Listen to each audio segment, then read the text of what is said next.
In data collection, there's a few different forms that we use, and we're going to take a look at some examples of those. They're the most important one. Okay, first one are check sheets. So oftentimes the companies and capstone projects don't have the data available, are not collecting it, or have a way to collect, but it's not complete. So that happened to many projects. We had a project with Atrium Healthcare, the hospital system in Charlotte area, and we wanted to collect data about their delivery routes. And then they have some sheets, but the information was not there. So we had to upgrade their check sheets, so they're collecting the data that we wanted and precise enough as we wanted.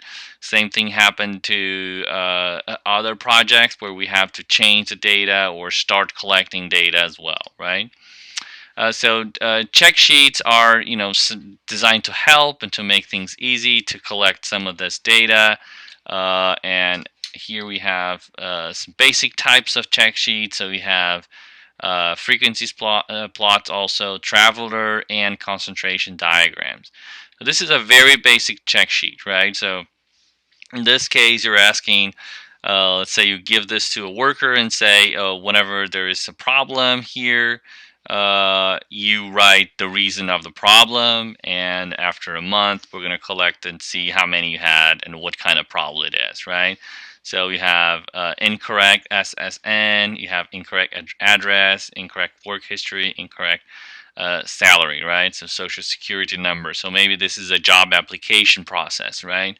And then whatever problem it is, you mark there. Now we know, okay, what is the biggest problem? Well, we already know that now the biggest problem is salary history being wrong, right? Because we can see that it's a lot worse than all the others.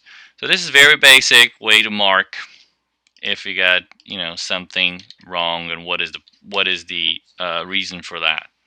This is another one called a frequency plot, check sheet. And what you're doing here is you're basically, marking how many based on problem instead of based on weeks. Now we're basing, how many problems and just counting how many problems. This is a moving company. I don't know if you guys remember from 395. That's an example from 395. What was it? I forgot the name of the company.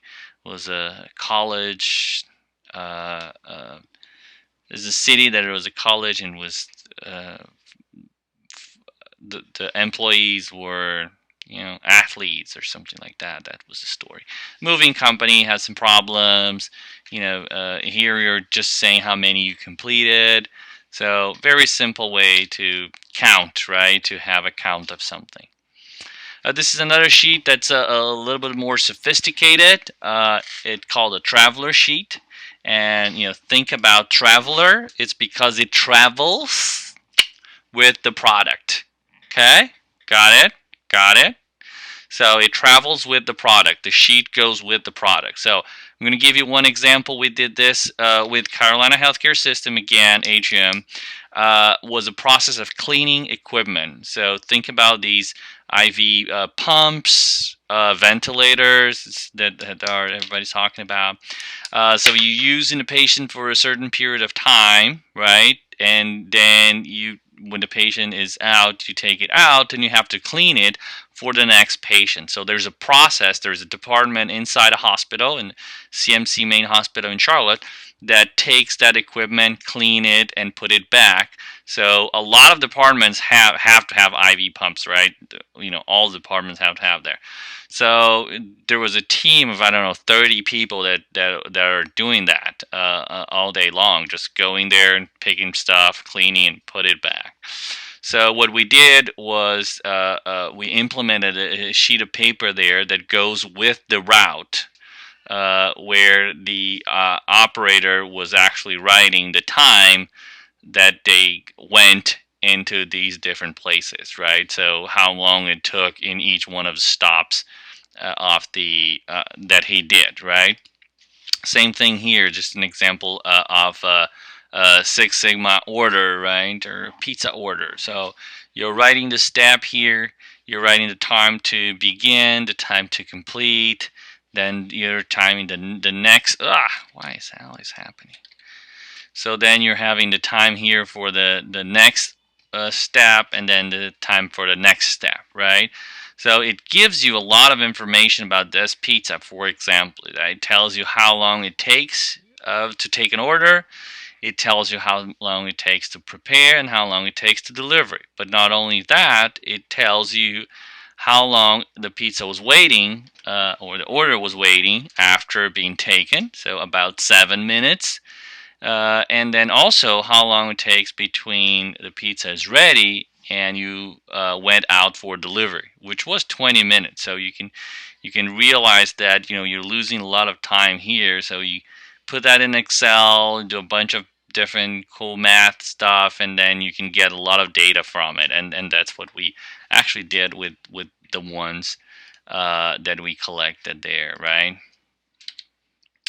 Another one is called a location sheet or concentration diagram, and this was also a real Capstone Consultant projects we did with Textron golf carts plant, and they had a problem with the bumpers and other painted parts that they ordered from a supplier that was already painted, and when they went for putting into the cart, uh, it was dented in a lot of different places, right? So the process of receiving that part and make it ready and put it in a car, on a golf cart, was causing all these quality problems, right? So they didn't know if there was arriving from the supplier like that, or how were they doing that. So I install some of those concentration diagrams here, and the students start collecting data, and they were able to highlight where are the points